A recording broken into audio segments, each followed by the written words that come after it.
Okay, Bismillahirrahmanirrahim. Alhamdulillah, nahmaduhu wa nasta'inuhu wa na'udzu billahi min syururi anfusina wa min sayyiati a'malina may yahdihillahu fala mudilla lahu wa may yudlil fala hadiya lahu. Wa ashhadu an la ilaha illallah wahdahu la syarika lah wa ashhadu anna Muhammadan abduhu wa rasuluh. Allahumma salli wa sallim wa barik ala sayyidina Muhammad wa ala ali sayyidina Muhammad. Rabbi shrah li sadri wa yassir li amri wa hlul 'uqdatam min lisani yafqahu qawli. Wa sallallahu ala sayyidina Muhammad walhamdulillahi rabbil alamin.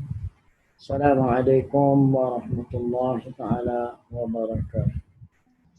Waalaikumsalam warahmatullahi wabarakatuh. Alhamdulillah, brothers and sisters in Islam, we shall continue the lesson in the book of Ihya Ulum. And today we shall continue about the excellence of mosque.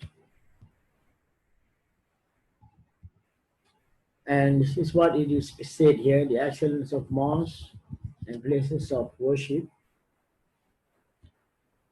There shouldn't be idle talk in mosques. And this is based on the hadith narrated by Abdullah ibn Mas'ud radiallahu anhu. He reported that the Prophet sallallahu alaihi wasallam said, "Let those be nearest to me in Salah who are matured and possesses religious knowledge than those who are nearest to them in this respect." He repeated these 3 times and then added, "Beware of indulging in the loose of talks of the market when you are in the mosque." Of course, that doesn't mean that you have to be dumb. No, of course not. You can talk, but not of the worldly matter. Okay. In due respect of, that's why in Islam everything begins with we have to understand what we do. So this is what I meant by the knowledge. At least we know. And this is the same also if you were to turn it into the worldly affairs, right? You cannot be talking when you're working at work, especially if you are divided into cubicles, in some offices or sometimes even rooms. You cannot just be talking nonsense in the office, isn't it? Or talking about your past, talking about football, talking about this and that. So it's the same, it's ill-mannered, isn't it? It's considered as ill-mannered. So this is what the hadith is trying to make us understand. Don't make it into like a market. And this is again, sadly to say, you don't see this thing happen. Not not thoroughly, but you still see big increases happen in some mosques where they talk a lot. They even talk, especially when the imam is saying the sermon or the khutbah. So this is why it is so serious that they want us to understand. Okay, this is more like disciplining ourselves, isn't it? That we know, okay, this is the market. Okay, the market, we will speak in the market style, loud, this and that. But we are now, example, if you go to the hospital, you have to mellow down. Some places, even in public places, I think you can still see signboard that after 10 they ask you to lower down your voice, especially those shops or restaurant where above the apartment. So the same here when we in the mosque, there's a logic here, right? At least you are to behave. Random talking in the mosque consume virtues as animal consume grass. This is mentioned in the book of Ihya Ulum, page 170. And then frequenting to the mosque, here also The Prophet ﷺ said, narrated by Abu Sa'id al-Khudri radiallahu anhu, where he said, the Prophet ﷺ said, when you see a man frequenting the mosque, testify that he is a believer, because it is Allah who say, Allah's mosques are visited only by those who believe in Him and the last.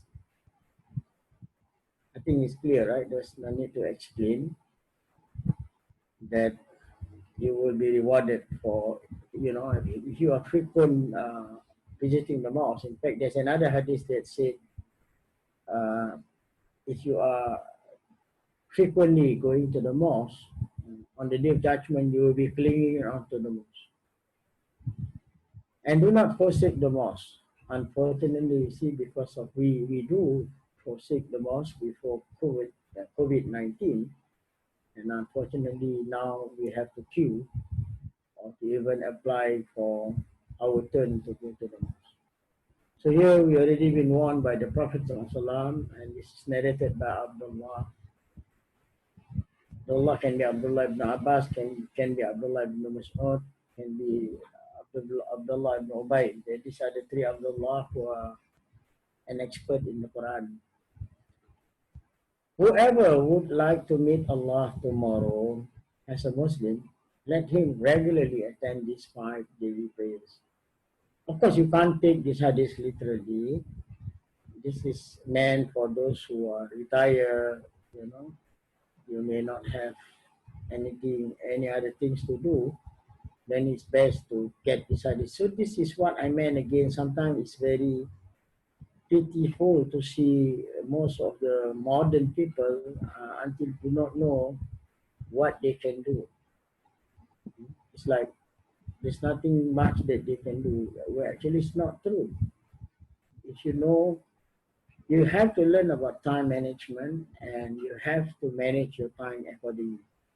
So this is what the example about, especially for those retirees, or rather those old age, they can actually be getting or be doing this, the 5 daily prayers to be done in mosques, whenever the call for them is given, meaning that they can hear the azan, or perhaps they are near to the mosque. Of course, now even you're next to the mosque, you can't hear the azan because except only for the national mosque.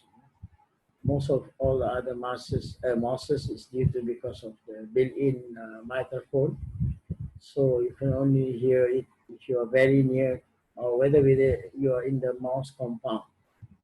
But it doesn't matter, as long as you go there, 5 daily prayer can be done in congregation. And for here, what is been mentioned here, Allah prescribed for His Prophet the ways of guidance.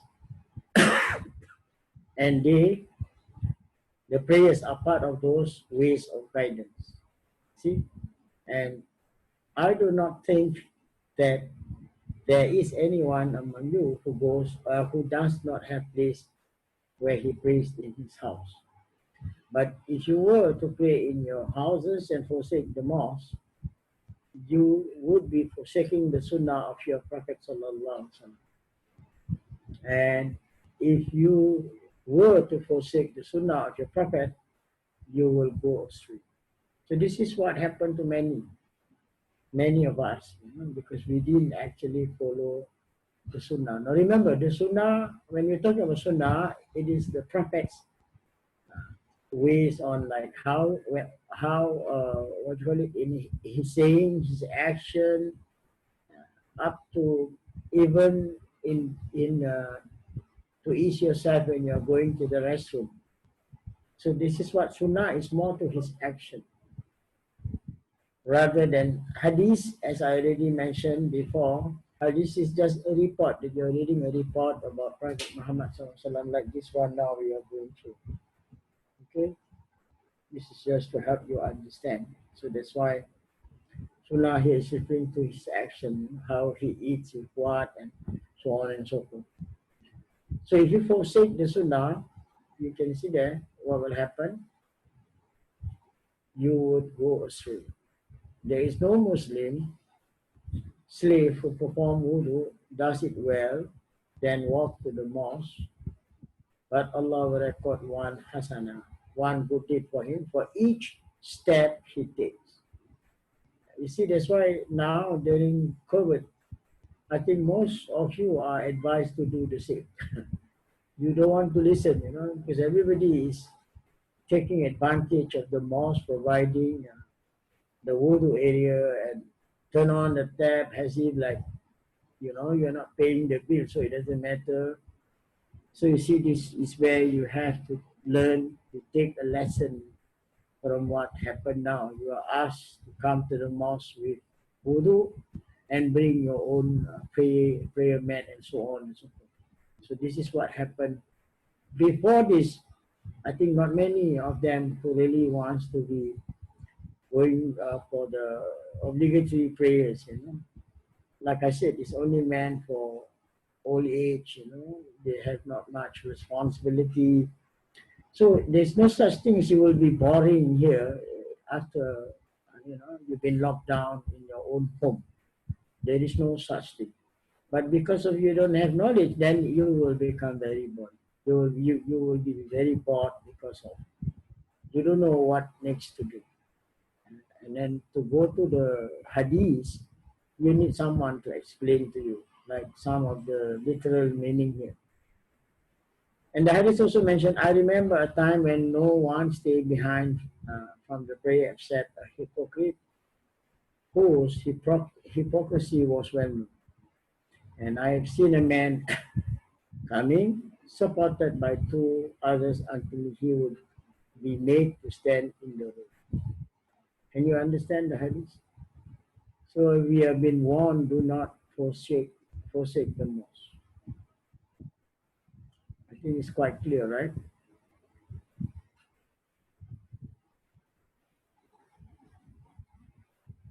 Any question?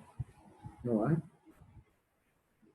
So the traditions from the companion and the early Muslim, this is again recorded by Anas bin Malik rahimahullah, said, if a person lights a lamp in the mosque, the angels and the barriers of the throne seek forgiveness. This doesn't mean that you bring an extra light or whatever. No, what is meant here, you pay, meaning you spend to fix lighting for mosques that doesn't have light or not bright enough or not up to date and so on and so forth. This is where again, as I said, if you have the money, you're not going to bring the money with you when you die, right? So this is where sometimes quietly, don't have to make an announcement, contact any mosques that you know, that you see or that you have went or that you heard that the lightings are not very good. So you pay and don't have to tell them that it is you who are doing it. Because the reward is you, the angels of the various of the throne will seek forgiveness for you. So long as the light exists in the mosque. Can you imagine? So this is what normally they call it sadaqatun jariyah. Sadaqah that you do just for that lighting of the mosque, but it flows until the light went off. So this is what you're going to get. Then again said by Ali Karamallahu Wahdah, when one dies, the place where one prayed in the world and the place where one good deeds ascended with for him. So all the good things that you do will cry for you. And then he recited, so the heaven and the earth did not wait for them, nor were they respite. Surah Al-Dukhan, chapter 44, verse 29. And Ibn Abbas said, the earth weeps for him for 40 days. So see, if you're a pious person, you used to be praying on whichever spot in your house or even at the mosque, that place also will weep for you. They will cry, missing you, not doing the prayer anymore. See how these are the things. So these are actually like, it is not a motivational talk, but it is to motivate us to be doing once we know what we gain. It's our nature. Don't say that, no, I just do it for Allah. I don't want this. No. That one is, I don't believe in that. Okay. Normally, our nature is when we want to do things, if we know, what are the reward that we're going to get, right? That makes us even more focused in what we are doing. Okay.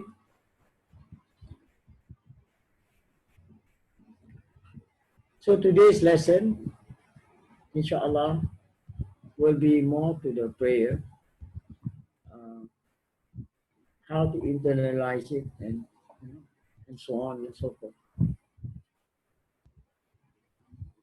Or more to our life as a Muslim, the life of prayer and its internal state, which is what we are going through tonight. And then, of course, the way to cure our heart, or the medicine that you need to cure our heart in order for us to be humble.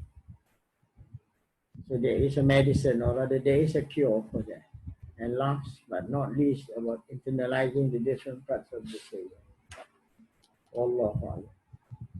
So we will start with the inward condition of the prayer.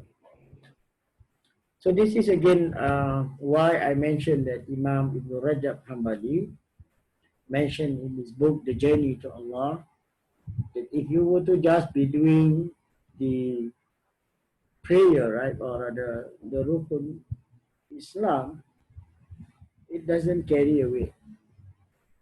It doesn't carry in a weight, and again, as he mentioned, because that is taken from an hadith. He mentioned there that you are not safe from hellfire if you just practice the prayer. And tonight you will know why is it so, because as you can see here, prayer should be observed with humility. And in fact, there is a verse beside this one. Allah reminded us, if you understand the meaning of it, that is Alhaakumut Takathur Hatta Zurtumul Maqam. Not really that long, this verse, if you continue reading it. Allah point out to us, you all are going to be very, very ignorant. We actually will not want to be humiliating ourselves. And that is what happened to Iblis. Ilahi la'anatullah, if you read the story, if you read history, and this is recorded in the Quran. And to many of us, if I ask you to kiss my hand, you don't want to kiss, is that a big deal? Hello? Oh, no, Ustaz. That's what happened to Iblis ilahi la'natullah. He thinks that to listen to Allah's command, to prostrate to Adam alayhi salam is like no big deal. And worse still, he answered, for a human, maybe you can say it's of no big deal also. Don't want to kiss the hand, it's okay. Because everything that you do, it has a meaning in Islam. Right? Although, like I said, if you take it from a virtues, right, it's not something it's of a great thing. But it does have a lot of other significance in just kissing a hand of someone that is holy and pious. And this is done by Ibn Abbas radiallahu anhu in one of the reports. So that's why here, if you just focus on the Rukun Islam, it's just too easy, right? You will definitely be testifying the declaration of faith. And that one also, if I start questioning you now, I wonder, unless if you have listened to what I already mentioned about this before, then you're able to answer me. You want to try?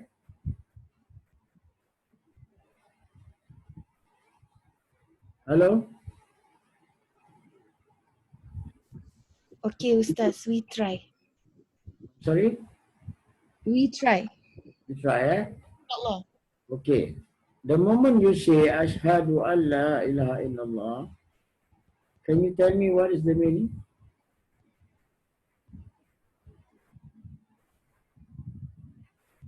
Hello? I thought you say you try. There is no God but Allah. Okay. There is no God. Are you I sure? But bear Allah. witness with only. I bear witness, Ustaz. I bear witness. Right. Then that leads to the second question.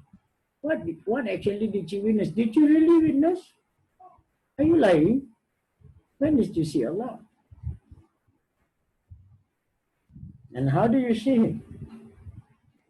How do you know Him?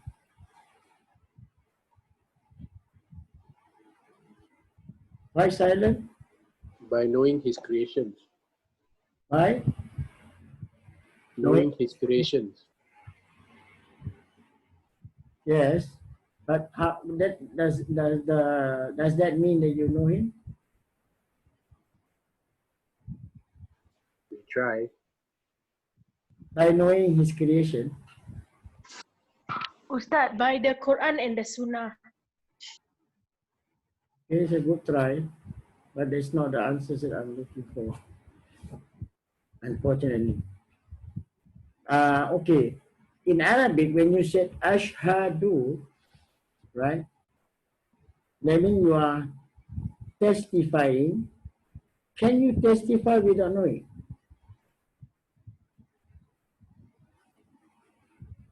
Cannot. So that's why I asked you just now, did you really testify? And you all said, yes, you know him. Are you sure?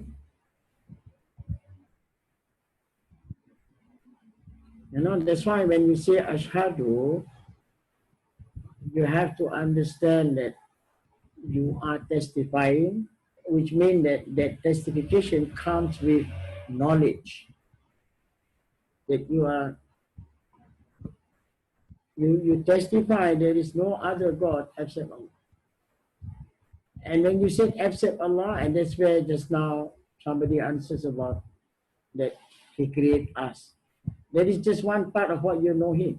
There are so many, and actually I mentioned already this before. You must memorize the 20 attributes of Allah. At least 10. If you cannot remember, because the others is a repetition, but the repetition is not the same. That's why it becomes 20. You see, number one, you already failed in the so-called in the Rukun Islam, right? In understanding of this declaration of faith, or rather the testification of faith. And I can tell you, you are not the only one. Most of us don't go that further to study. When you said Ashhadu an la ilaha illallah wa ashhadu anna Muhammad Rasulullah. Anyway, I'm not going to drag this thing too long, but this is just to give you an example. So second, again, referring to the Rukun Islam, that's where the prayer comes in, right? So you observe what we are learning now, and then you check yourself. Prayer should be observed with humility. I think most of you have been doing the prayer, but how come you didn't ask the question? Why are they bowing? Why are they bowing, ruko, and why are they prostration, sujud? Why? And why after that I have to stand? Is there a meaning to all these things? Anybody?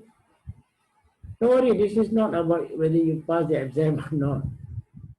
This is just to share and also to remind myself, so that I will not be forgetting. Actually, the sujud is that's why until the sujud, when you prostrate, until the Prophet ﷺ says that we are so near to him. And sujud actually means also it's a resemblance of obedience and submission to his command. So here you can already see the first one is already with him. Many of us pray, but we are not obedient to him. And we are not submitting. we are still doubting, we are hitless as the below one mentioned, the presence of the heart, the opposite of hitlessness.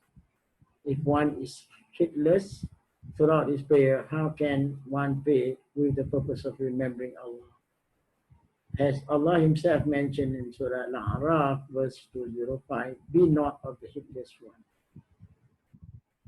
You see, this is if you really internalize, if you really understand, this is what you gain. And this is what, again, I mentioned many times. Nobody wants to be asking that question of, my prayer been accepted? But most of the common question that you hear in most religious classes is my prayer valid or not? Is my umrah valid or not? Is my wudu valid or not? No one asks the question, is my wudu been accepted by Allah? Is my salah been accepted by Allah?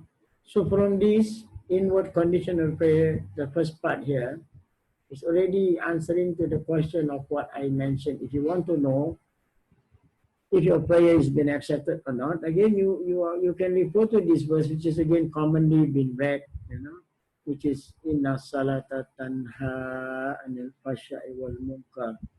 And this is also said on Friday, inna salata tanha anil fashai wal munkar wala dhikrullah akbar wallahi a'lamu ma tasna'un, at the end of the sermon. Meaning that if you have really done the prayer, right? The prayer, if you have done together with the presence of your heart, you won't just be hitless. You won't just ignore what you're supposed to be doing after you have done your prayer. This is very important to internalize whatever it means. Okay, any question? And this hadith is also, there's another hadith that mentioned the same, that is to do with Ramadan. Now prayer also to see the same. If you are hitless, this is what you're going to get. You will only receive fatigue and effort. You're doing the prayer, but you're not getting any reward. Just fatigue and effort. That's what the Prophet mentioned here. There are many people who pray, but do not gain anything. So that is the reason why, brothers and sisters in Islam, again, I would like to remind you the importance of Rukun Iman. So Rukun Iman will ask you to do the internalizing of whatever that you do. Second, the hadith said, nothing is recorded for someone who prays except what he understands in his prayer.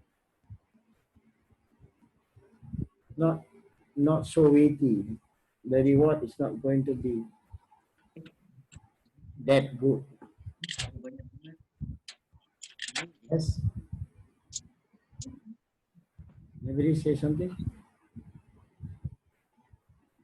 Then thirdly, this is because prayer is an intimate communication with Allah. See some of the English word used. It is an intimate communication with Allah. Meaning it's like love talk. It consists of Allah remembrance and recitation of the Quran, whatever verses that you like to read.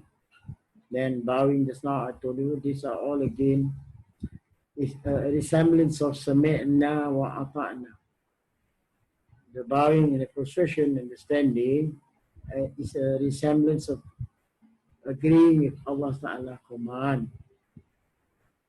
And that's why sometimes some of these ruling here, it has been asked for us to start, for the women, you are asked to first learn how to obey your husband. It's the same here. Because if you cannot obey your husband, the one that you can see, the one that you love, because the word intimate is being used there, how can you have that intimate communication with Allah that you can't see him? Isn't it? Isn't it true? What do you think, brothers and sisters? Hello? You all can hear me loud and clear, right? Hello. Yes, Yes, Ustaz. Ustaz, loud and clear. Yes, Ustaz, we can hear you. Okay, thank you. So that's why you got to be very careful. If you are married, you are to learn how to obey your husband, because this prayer also means that cannot be that you pray, right? You are having that intimate communication with Allah, but then you're rude towards your husband, you're rude towards your parent. Cannot be. So this is again is an answer to that Quranic verse, as I said, Inna salata tanha anil fahsha'i wal munkar. Verily prayer prevent us from doing things that is prohibited. So that is a sign of Allah. You get the reward of Allah is pleased with you. That matters. As a human being, that matters. Okay? So without the remembrance of Allah in the prayer, it will be reduced to just letters and sound. Is that what you want? Hello? No, Ustaz. Ah. We want more. It is very easy to just move the tongue with distraction. This is why, be calm. First thing when you want to be doing the salah, this is my advice to you. Calm yourself down. Actually, there is a psychological approach in doing the prayer, not just the legal approach, not just the physical, but it also requires psychological approach. The psychological approach is you have to calm yourself down, reprogram your mind to say that I'm going to see someone that is higher than my boss, higher than the president. Later we will come to that. This is one of the virtues that will help the prayer to carry some weight. And this is similar to fasting also, without the control of the mind, and that's what I meant by a psychological thing. What you just deprive is just a body of food and drink. And this is too easy because that's why in other religion also, if you are studying, they also have fasting. Although the fasting you will find that it's easy, but it comes to the same, it's just depriving the body from food and drink. Okay? Be careful, brothers and sisters. So the inward condition of the prayer, or what they call it, the ruh, the soul, the aim of the speech is to express what is in the heart. That's why tajweed is important in the context of if you are communicating with your Lord.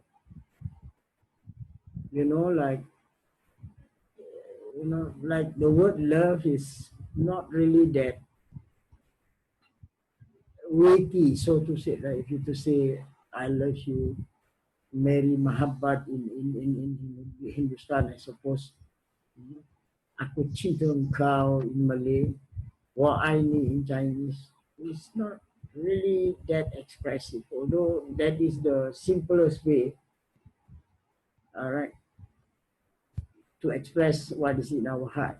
But it requires further understanding in what. That's why some people who are.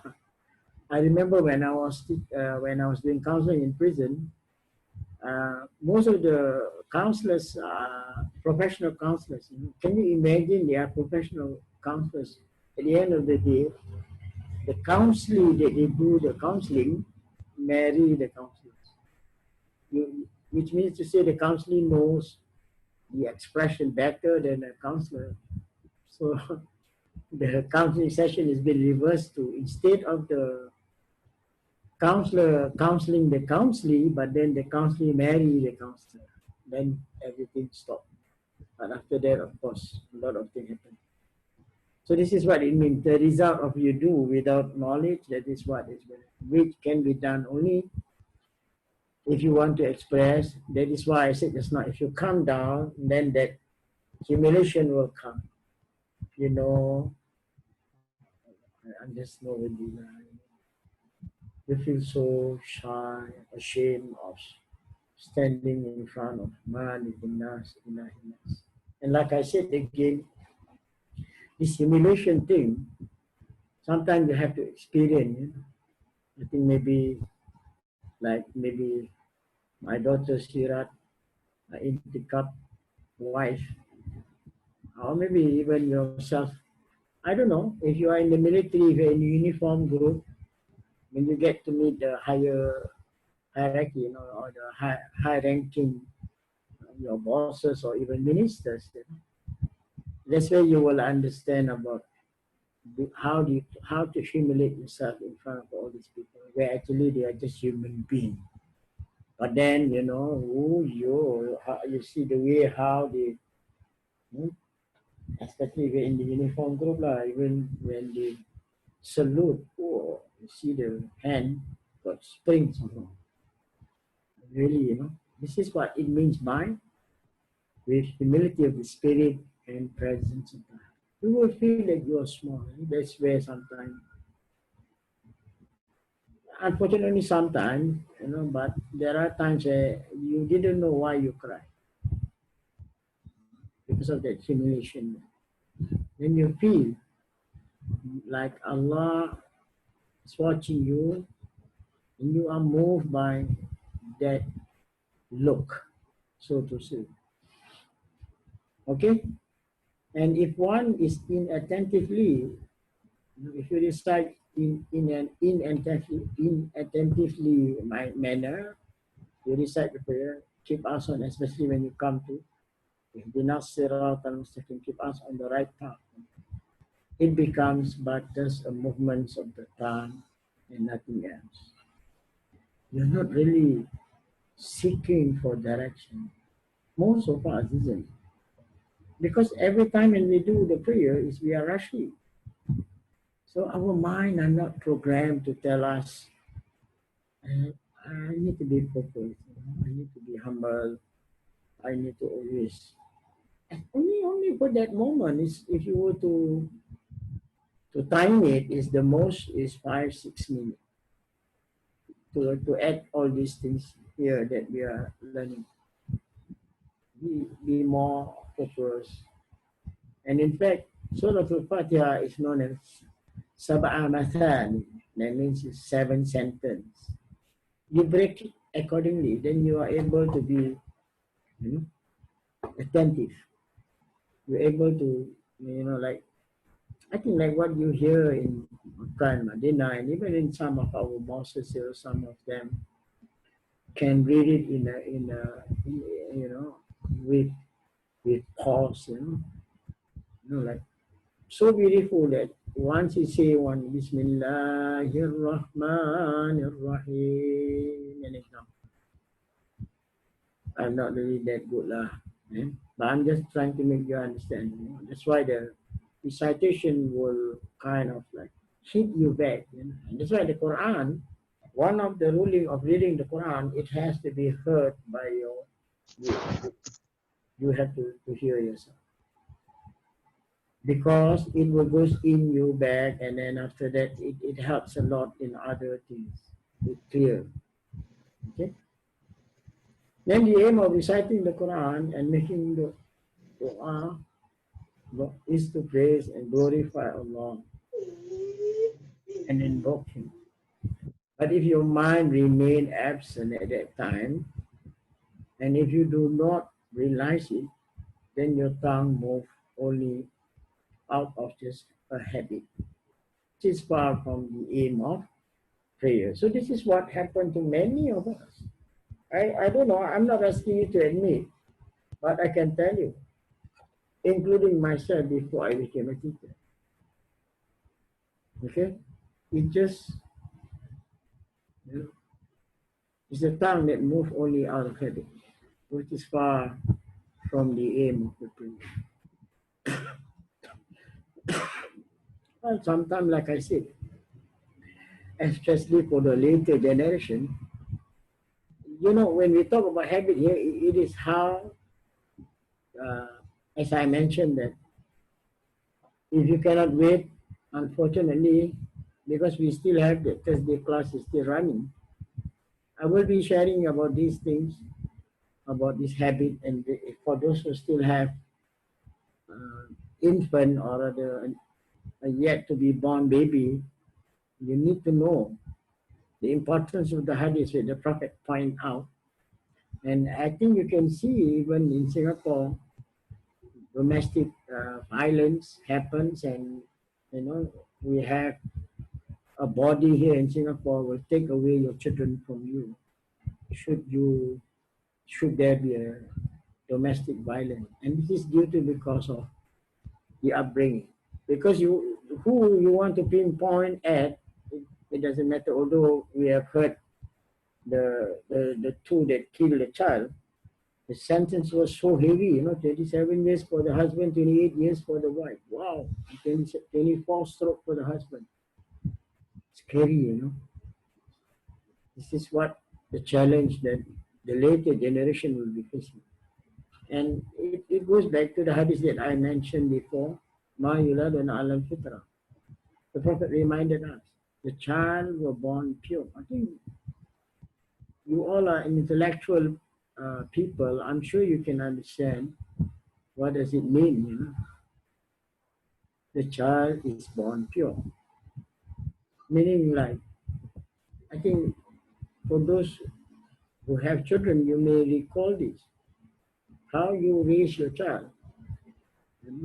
And whatever, how you raise is what you get the result now. You get to see what kind of behavior, how your children reacted. And this is again failing to understand how this way the Prophet made it clear. The child is born purer, like a white cloth. It's not tainted by dust or even dirt. That is your child. That is you now, if you are listening also. But then what happened here is the upbringing. And this is why, again, I share, unfortunately, that one is still in Malay. We parents needs to be excellent parents. And excellent cannot be achieved. There are a few things that comes with excellence, okay? Which again I've shared it in Malay. The book that, and I have shared to make you understand that we are to try and be. Remember I mentioned about Wasatiyah. Wasatiyah is the best to compare. Because in Wasatiyah you have just, balance, and excellence. And excellent, it cannot be just understood only excellent in prayer. No. No. Okay? I don't have time to go into the detail here, but inshallah, when we start our parenting, or rather how to raise a child in accordance with Quran and Sunnah, which will be definitely on Thursday after we have finished our Thursday lessons. Inshallah, my boss has already given me the green light.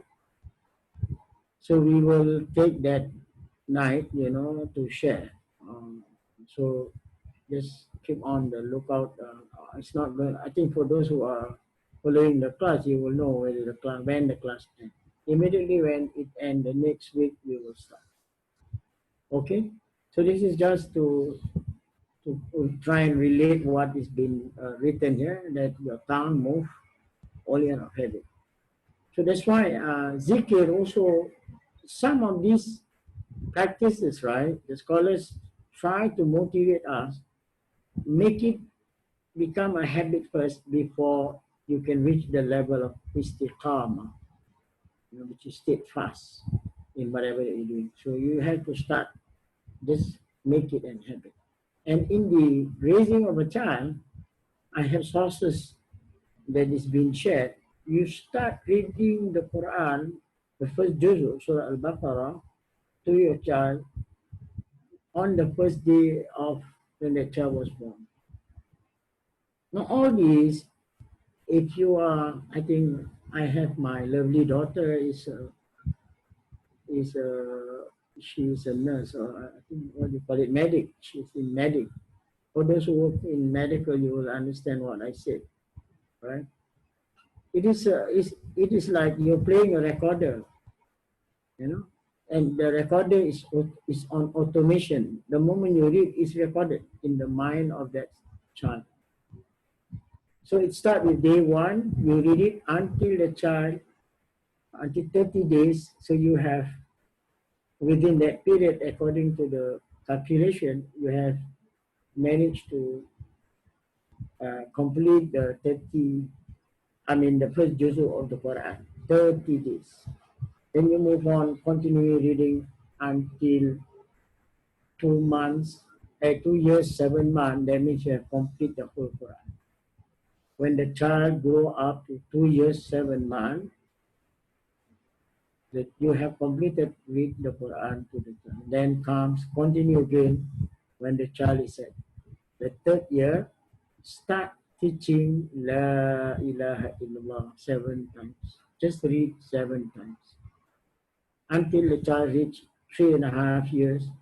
This way you include, or 3 years 7 months you include Muhammad Rasulullah. So by the time when the child reach at 7, this is where the hadith comes in. The muru awladukum, the hadith. The Prophet give us a guideline. Start teaching your child to follow you to do the prayer, the wudu, when the child reaches 7. And then use a technique to make him understand when he reaches 10 that he should not take it very simple. So this is what I will be sharing in the talk of how to raise our children in accordance with the Quran and Sunnah. Okay, let's move on to the last hadith. The last statement. There are many praying men whose prayer are written to the extent of either 1.6 or 1. And the reward is only written for the part when he was praying with attention. Because most of the time it's just a habit. It's just leaning and reading it, melodiously, but the mind is in Japan, the mind is in Peshawar or anywhere else. Allah. Be careful. Remember, no one knows. I don't know. Okay? The one that knows is Allah, and we already been advised by Prophet Muhammad sallallahu regarding this in his statement where he says, إن الله لا ينظر إلى شواركم وأموالكم ولكن ينظر إلى قلوبكم وأعمالكم. Allah will not be looking at your mimicking faces or your gesture. Allah will look what is in your heart. So that's why be careful of this. And last, about this inward condition of the prayer. This is said by Abdul Wahid, only the portions of prayer which is said with humility of the heart is accepted. See, very clear. Only that portion of the prayer which is said with humility of heart is accepted. And this is based on the consensus of all the sage. So in short, earnestness, sincere and intense conviction of the heart is the life of the prayer, the ruh, the soul. Can you understand? These are all they gather from the tradition of the previous predecessors and scholars and also the companion of the early Muslims. Any question?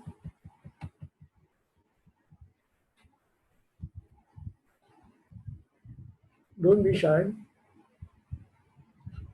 Then there are many expressions to show how to liven the prayer, the internal state, right?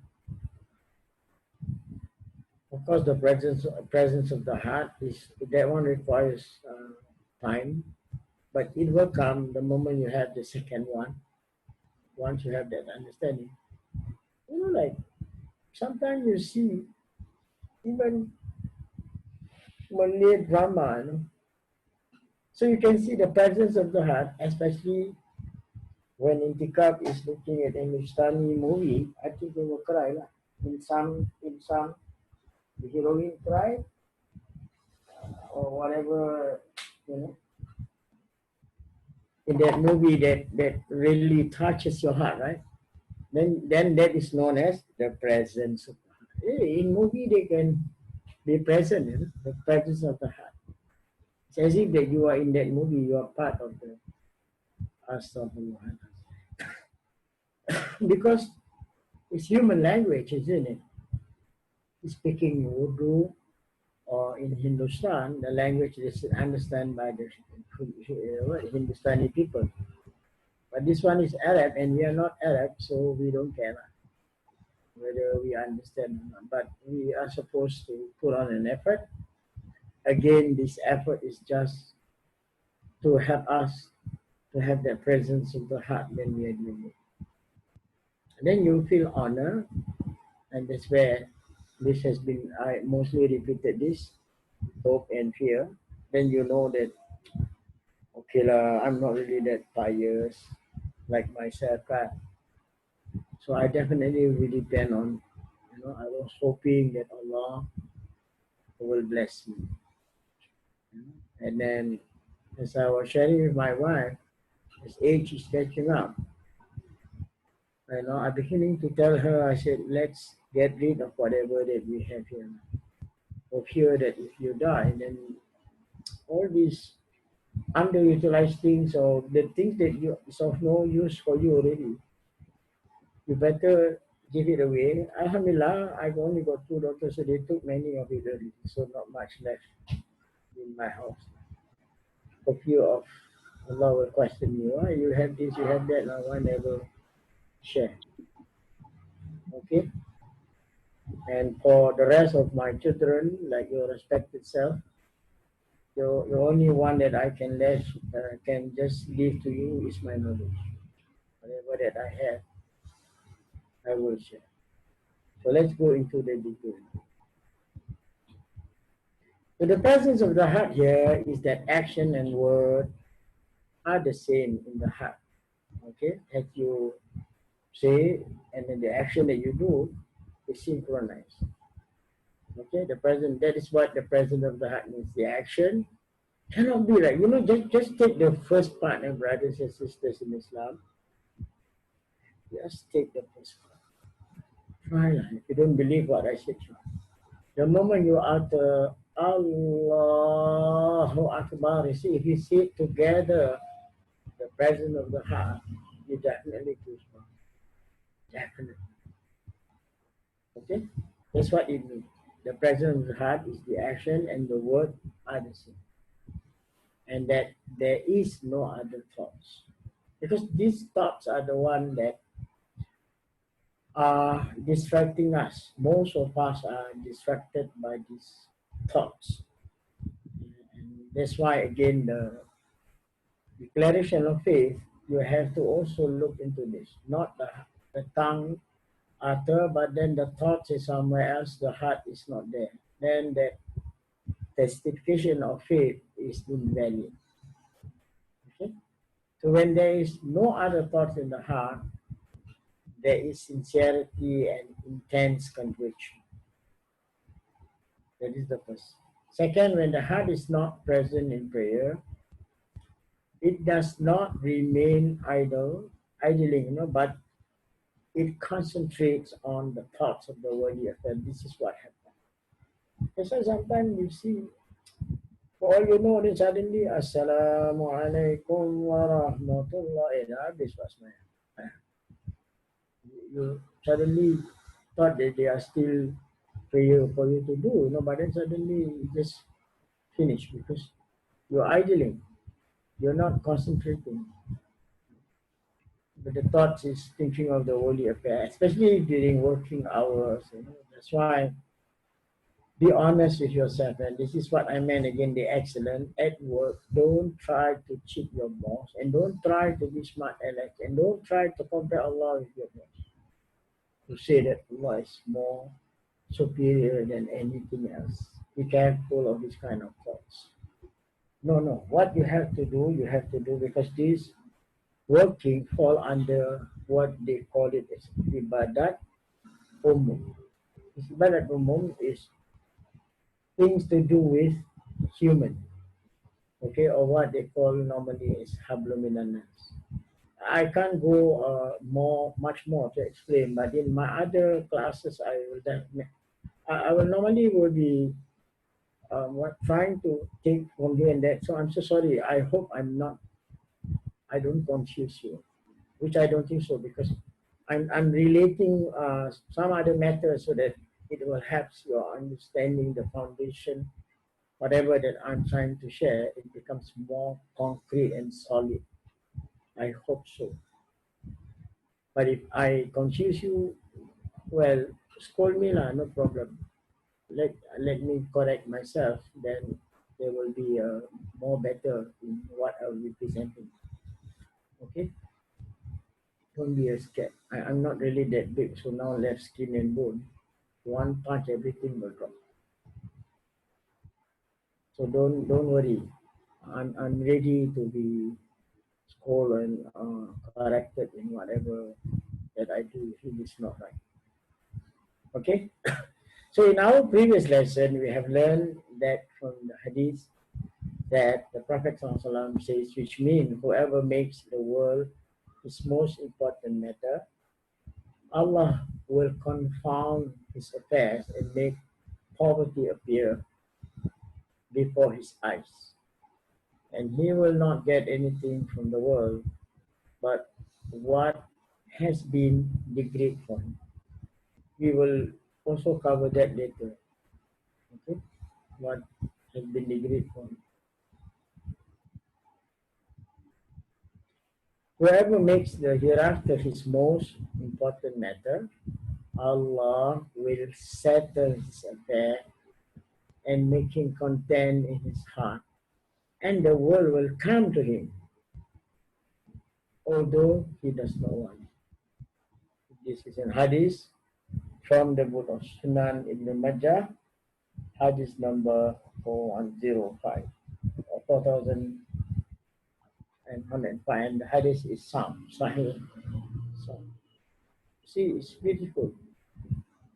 So sometimes we have to reset back our heart, because what happened to us, most of us, when we were very much younger, our parents indoctrinate and tell us you have to score best mark in your work, and we are now doing that to our children. So this is what happened to them later.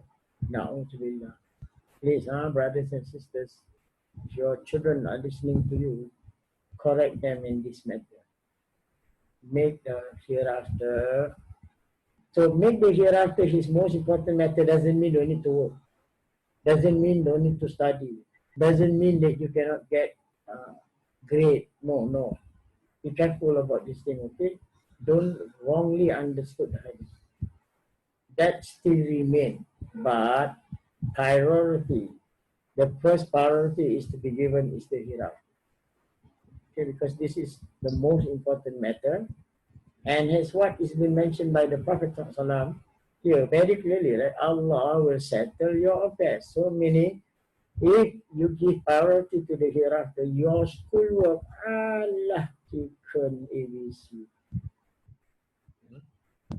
I think some of whom I regard as my daughter, they are promoted, and I mean nowadays you can't run away. You get promotion and all this because it's on the Facebook. Some don't need to. I mean, I don't ask for anything, but I mean I'm just making you understand. That is how I'm trying to make you understand that is proven, isn't it? If you put the hereafter as the foremost thing, right? As the most important, Allah will settle your affairs. Whatever. And that's how I became It's what happened to me when I was in primary six. I still have my report card with me if you want to see. It's unbelievable, you know, okay, because I'm a primary six student, as I told you before. But I possess, I mean, sorry, I'm not trying to be boastful here. I do have diploma and a degree, and it was not easy, of course. So this is what I meant by, because by the time I realized it was during my grandmother was on, she's bedridden, you know, and then I had to look after him, and that was my third year. During my time, we had to stay back or repeat. Then it's almost shocking the whole school, which is where I am situated now. My school is just opposite the road of Maintenance West Street 2, which is Jubilee Integrated Primary School. But I was from Tokoro, but because of my dad went into the military, and I was transferred from Tokoro Primary School to this Jubilee Integrated Primary School. So I repeated 3 times. It was really a shock for the whole of the school. A stupid student like me, not stupid, but I'm lazy at that time, you know, when you are young. I failed 3 times, and when I was, as what is being mentioned there, focusing on the hereafter as the most important for me at that time, because of my grandmother was sick, attending to her, seeking her to bless my whatever that I can do to help.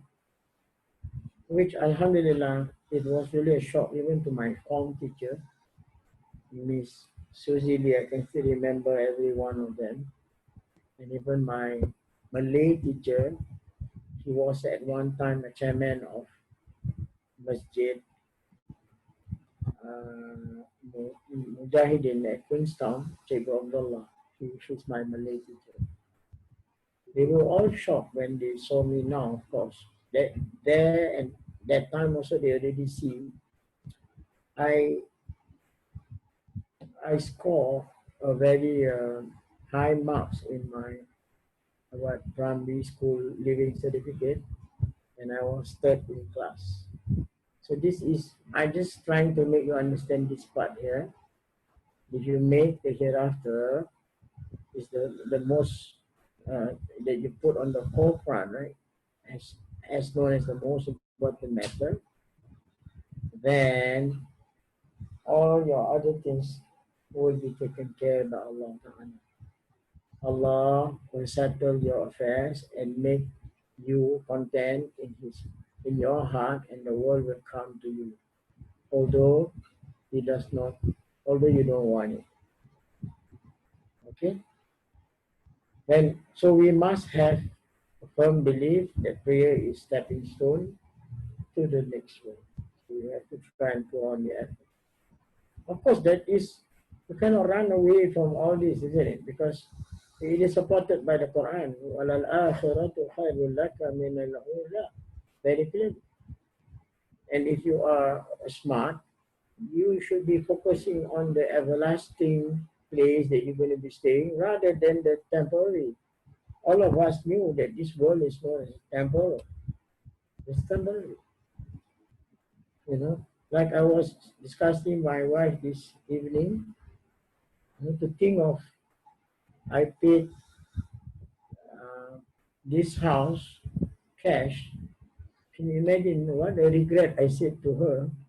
Because after I die, this house, this money, you know, is not going to benefit my children and my grandchildren. You know, don't know whether how much can you know by that time whether you are still needing. I mean, even if you were to be alive, it's of no use.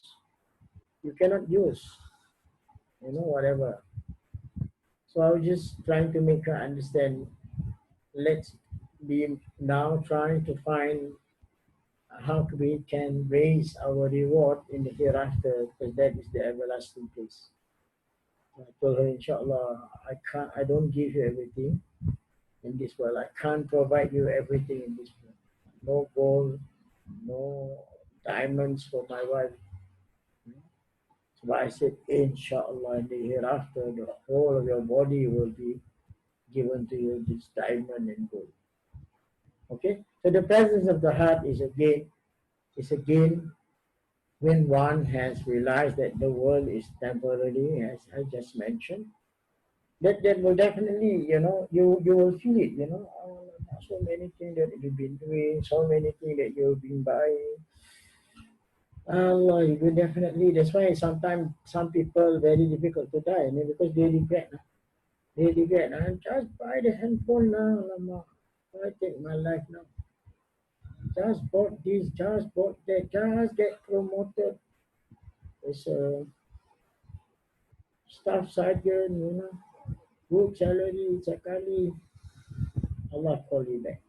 Then everything becomes chaotic, You definitely become so scared because you're not prepared to, what to answer.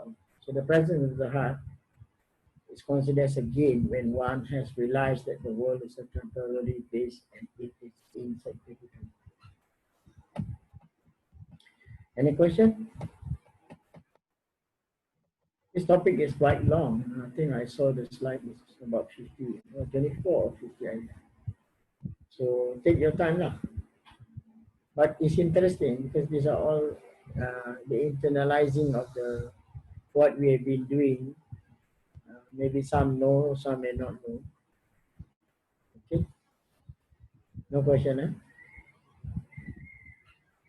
Then the other thing is how the life of prayer and how to the internal state. Again, understanding is to engage the intellect to understand the meaning of what is being said. Just simple as like example, Bismillahirrahmanirrahim. As you are uttering, Bismillah, as you know, Bismi in Arabic in the name of La, it's referring to Allah. Rahman, you already know. So as you are reading, your mind trying to the intellect that God gave us, right? We can try and go and dig up the more. Isn't it true that everything has to begin with in the name of Allah, the most gracious and the most merciful? Isn't it true? In everything, whatever that you do, if you start by saying Bismillahirrahmanirrahim, you will definitely get blessing, even in doing your job as a nurse, as a medic, attending to people going through an accident and this and that. Just say Bismillahirrahmanirrahim. Because that is the beginning of whatever we do in order to be blessed. So here the understanding is to just engage the intellect, use our intellect, and this intellect is the one that makes us human, okay? Based on the Quran again, where Allah mentioned khalaqal insana fi ahsani taqwim. I have created you.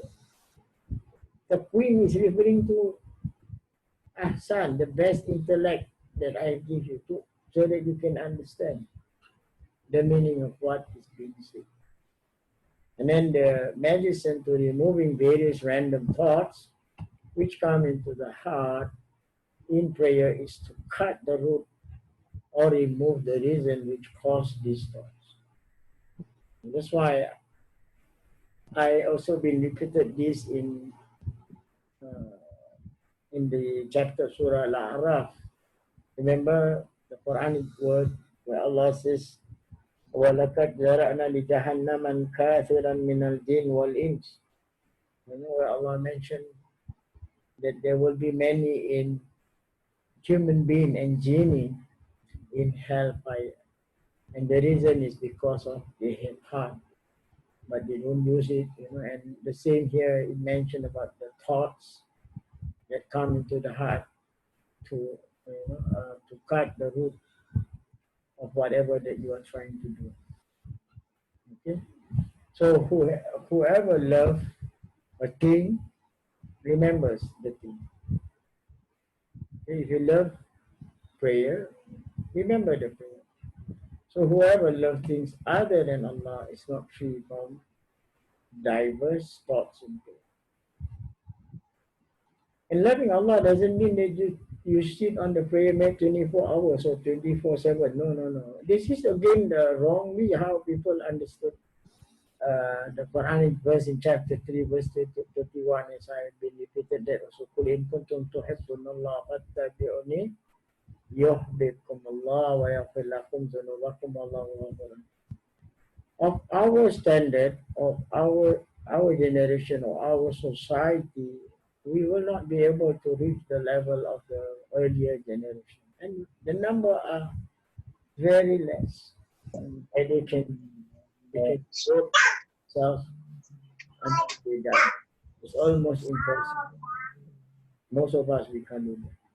So at least you can go to this last part here where it is mentioned, whoever love a thing, just remember the thing.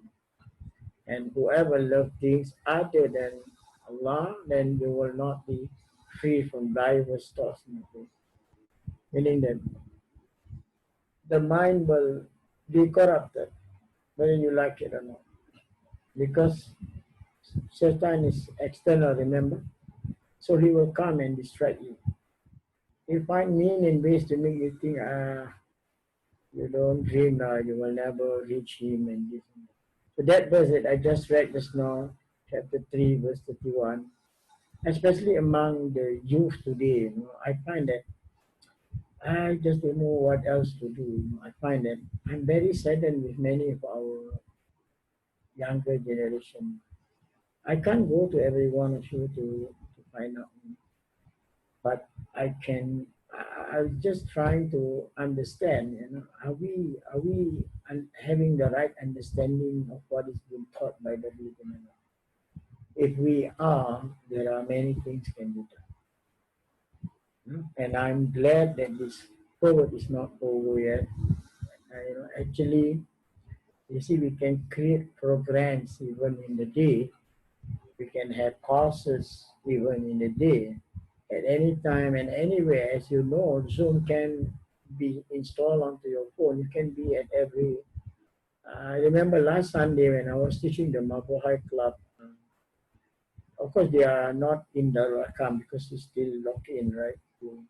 So can you imagine? I can even saw some of them viewing and listening to my class at Botanical Garden. Can you imagine? So nice to see some in the at the shore of East Coast, and some at their houses. All are getting connected just to view because they knew that every second of the month, Darul engage me to teach. And I'm teaching the same thing, but yours is higher because this is from the book of Ihya Ulum. They are still going to the Rukun Islam and Rukun Iman. I'm using my own text, translated version of the Malay book, Tiga Serangkai in English. I'm using that to teach. Okay, let's maybe move on to the last one. Okay. So this is what you gain when you feel honored in the state of your heart, which is born out of knowing two things. You definitely will feel honored. First is, so in Islam, even you are a professor in the university, but if you do not have this number one, knowledge of the glory of Allah, this is the root of faith, then it's of no use even if you're a president or even you, it is impossible that you can be owning the world. Owning the world is crazy. I don't think so. Any human being are able to do that. So you have the knowledge of the glory of Allah, that is the root of it. And this is what I keep on reminding. If we have been doing the prayer without Rukun Iman, then you always fed. You always worry. Especially during this COVID time, as you know, the political party has been announcing there will be a lot of people losing job and this and that. Hey, come on now, brothers and sisters. Don't you trust your God? Assalamualaikum. Do you trust Allah? Yes, that. It's clearly Allah mentioned in Surah, uh, normally they call it the verse of 1,000 dinar, Surah Talaq, you know, وَمَنْ يَتَّقِ اللَّهَ يَجْعَلْهُ مَخْرَجًا وَيَرْزُقْهُ حَيْثُ لَا يَحْتَسِبُ. وَمَنْ يَتَّقِ اللَّهَ, that one you need to know what it is. If you have been submitting to Allah, you know, if you have faith in Him, as what the knowledge of glory of Allah is the root of faith, right? So that's why I keep on telling you, go back and learn your Rukun Iman. You have to go there to understand, so that you will not be living in worries. But of course, that doesn't mean you fold your arms and do nothing. No, no, no, no, no, no. The understanding is, I'm very particular about how to share with you until I mentioned that I want to create a post-mortem, not in the medical term. Post-mortem is referring to cross-examining on how you learn to understand to understand. How you understand to understand. I need to know, because many of us doesn't care, you know. We just listen to what is being said and take it that, okay, I understand, I got you. It is not that simple. Okay, you need to have the evidence. So coming back to this, the same thing, you know, if you understand, then you will know that you are not helpless. You know, Allah is always with you. You won't be thinking of yourself as helpless and insignificant. You won't. So through this knowledge is of these two things, helplessness, modest and fear of Allah will arise. You won't feel helpless. Right? Because this Quran, the one that I'm reading to you, is the word of the Creator Himself. He promised you that. So it goes back to the root of faith, how you believe in Him. If you really believe in Him, you have nothing to worry. The proof is me, the one talking to you. I'm not earning as income. No income for me. Right? And you know, I've been teaching, you can ask my boss, is listening also. I didn't tell him, hey, I go 1 month, 2,000, okay? No 2,000, going fine. I can, especially during this COVID, I can pull up my price. No. Until everyone are worrying, you know, suddenly saying in front of my door, there will always be food, there will always be book. Astaghfirullah. Don't worry, Allah will look after me and my wife. It's like I have children.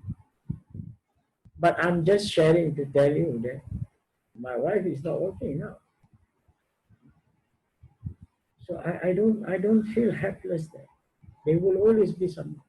If it's not Singapore, it will be from other part of the world. In fact, I just had one brother one week to even teach his family in Australia, and I even have students from Dubai participating in this. This is what else you tell me, especially during this COVID. You know, if you are at home, what else can you watching movie until tomorrow? So it will not finish. But then, you know, min husn al-Islam tarkula yani. The movie will not benefit you anything. You will not gain anything. But 1 hour stay with me with this Zoom. Don't need to look at my face lah. That's why sometimes I close the video so you cannot see me. It's not for you to be looking, but just listen. But in ARS, we are asked to do the same thing. But then I get a feedback that in most classes, they want you to be showing your face. So at least the one that is teaching know that you are there, you're present, and you're not sleeping, you're not doing any other matter. You are looking at the video. Allahu Alam. I'm not fussy about this. So this is very important, okay? You will feel honored. Your heart will feel honored that if you are born, you know, with these two things. First is to know that you have the knowledge of Allah. And this is referring to the Rukun Iman. That's where you study. And rukun iman is not just amantu billah wa malaikati wa kutubi. It's not just that. Because in the tradition, in the context of Singapore, that's what you were taught. Your parent want you to memorize. I believe in Allah. I believe in Him. But then belief, as I mentioned again, the English word, it doesn't carry its weight. You have belief will come with two others. Okay? Belief has got three. The scholars all agree, it has three things that is interconnected. So belief with your heart, okay, utterance of with your tongue, and then actions of your body. That makes the correct belief. So when you say belief, you have to check yourself whether do you have those three things with you or not. Once you do that, then that's what my boss was sharing with me about. Somebody was asking question about what happens if he has been doing prayer. I mean, he has not been praying for 40 years. So what happened there? Must he do all the makeup? If you tell him to do the makeup, he will run away and go and find other religion. So I told him, I said, be tactful in answering. Sometimes when we deal with people who are just beginning, and the word earlier that you see is hope and raja. Give that person hope. Don't just cut him off and say, no way, man, you have to pay back that 40 years of prayer that you have not been doing. Astaghfirullah, if you do the calculation from the age of 15 to 40, it's about, alamak, don't know how long you will be paying back your prayer. So, and the best I advise my boss just now, I said, let's tell him, based on the Quran, Allah says, Tubu ilallah tawbatan nasuha. If he really repents sincerely, there is a possibility of whatever has been missed will be replaced by Allah Ta'ala. Isn't that better? So that will give that person hope to say, okay, there's a chance for me to start somewhere. Wallahu alam bisawab. I will stop here and leave it up for Q&A. If there is any question, please.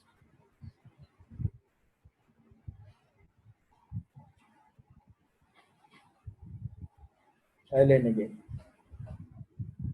No question. Assalamualaikum, Ustaz. Assalamualaikum warahmatullahi ta'ala wa barakatuh. Okay, I have a question about sujud. Is the time when you are closest to Allah. So after you sujud, right?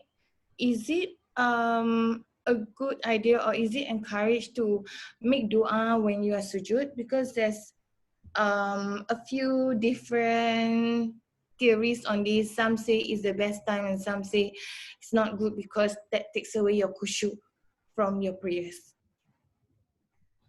Yeah, there will always be differences of opinion among the scholars, but to answer your question directly, yes. According to the hadith, yes, that is the best time. Like what we went through just now earlier, right? Because it's the best time, Asha, for us to feel that we are small, right? Right? Yes. That is the reason why the Prophet says it's the best spot, because we really feel that we are humiliating ourselves. And during that humiliation is the best for us to be admitting, and it's the best for us to be asking. Because you are confessing to Allah that, yeah, who am I? I'm just Ashamanan you, nothing else. An example lah, But don't play drama lah. Don't play drama if you are at that state, because many people tend to play drama. Then there will be no effect. And that's the reason why, again, it is mentioned in the Quran. Most of the companion, I think in our previous lesson, Allah Ta'ala praises the companion, Sima wujuhihim min asari sujud, until their forehead can be seen marks of prostration. And that is because of they are crying and pleading to Allah, Ya Allah, I'm nothing, like the, what they call it, the chief of istighfar, Mm-hmm. which I think I remember you asked me during Ramadan, because one of the Ramadan I recited that chief of the istighfar. It's a really beautiful way of repenting, and it's known as the chieftain, meaning head of all. Istighfar can be done in many forms, right? Yes. And this one is the most beautiful because you are admitting, Allahumma anta rabbi la ilaha illa anta khalaqtani. Allahumma anta rabbi. Allah, you are my Lord.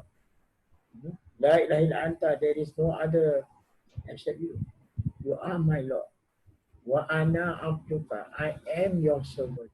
You see, this is the only time that you use the word, baru nak bilang tiga Abdul. Otherwise, you don't want to use that word.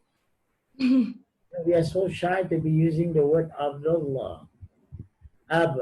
We are very shy, right? We don't want to be called as slave or servant. But in this verse, in the chief istighfar, you mentioned that Allahumma anta rabbi la ilaha illa anta khalaqtani wa ana abduka, I am admitting to you, I am your servant, Allah. Wa ana ala hadika wa wa'adika mastata'atu a'udhu bika min syarri ma sana'tu. So it's a beautiful declaration. It's a beautiful way on expressing and by admitting first that you are his servant. Yeah. It's all what he said.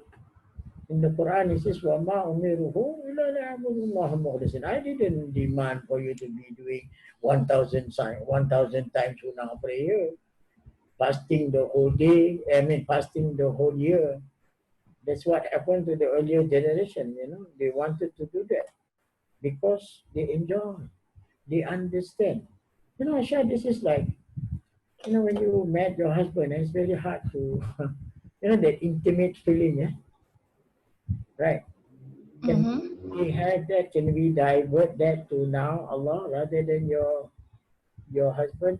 Tak dapat apa-apa, paling-paling dapat goal itu. If you divert that intimate expression to Allah, or you get more than that. But then this is a problem we also because we are material people. Kan? The reward tak datang goal kat dalam kita punya account, sudahlah. Penat aja aku cakap. This is the problem with us.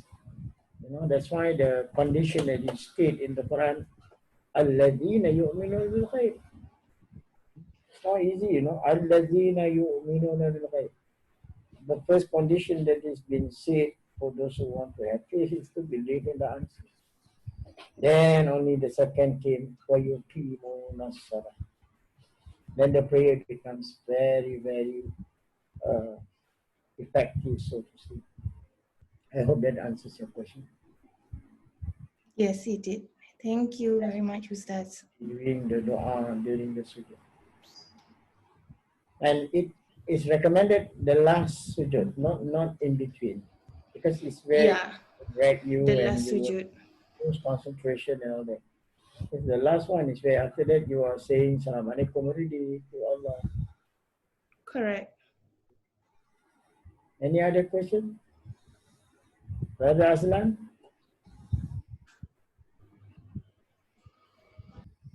No, Ustaz. Listening today. Anyone else? Intikab? So far, so good, Ustaz. Thank you. I know some are shy, especially Brother Aidil and the wife Nora.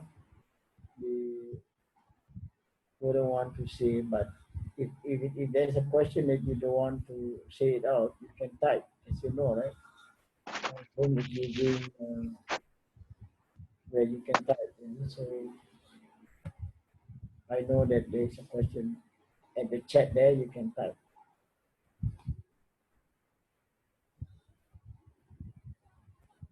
Okay, I don't want to hold you back since you don't want to be asking questions.